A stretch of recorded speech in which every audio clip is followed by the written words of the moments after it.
اسدالدین اویسی کی زبان میں اگر کوئی سچائی نکلتی ہے تو یہ صدقہ ہے نبی کریم صلی اللہ علیہ وسلم۔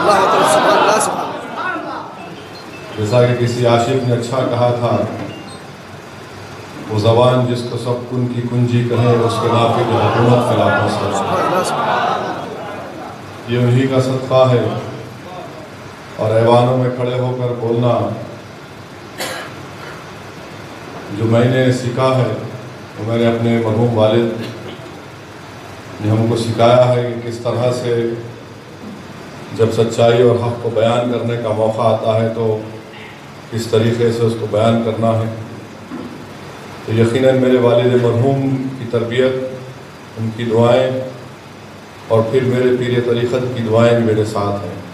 اور عزیزان ملت، اللہ کسی کا محتاج نہیں ہے، اللہ اپنے دین کا کام کسی سے بھی لے سکتا ہے۔ اور پھر سے یہ کسی عاشق نے اچھا کہا،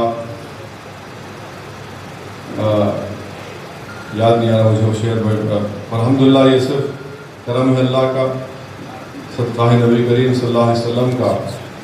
اور میں آپ سے وعدہ کر رہا ہوں کہ انشاءاللہ تعالی ہمیشہ ہماری کوشش یہی رہی اور رہے گی کہ ایوان اگر باطل پرستوں کا ہو تو اس میں بھی انشاءاللہ ہم کوشش کر بیان کریں، اور یہی کام کرتے آ رہے ہیں اور انشاءاللہ کرتے رہیں گے۔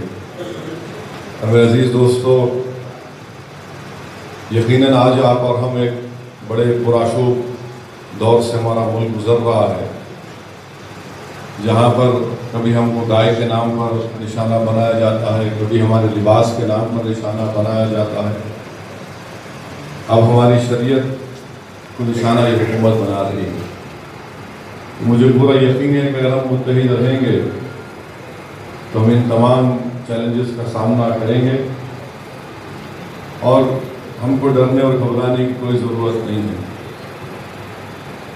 اس لیے میں آپ سے کہہ رہا ہوں کہ ایک میں کیا، میری سیاہ کی حقیقت کتنی، مجھ سے 100 لاکھ کو کافی اشارہ دے رہا ہے۔ اللہ اکبر، میرے عزیز دوستو، یا رسول اللہ، زندہ باد۔ اگر ہمارا ایمان زندہ ہے تو میرا ماننا یہ ہے کہ مسلمان کا زندہ رہنا بھی زندگی کا پیغام ہے، مسلمان کی موت بھی زندگی کا پیغام ہے۔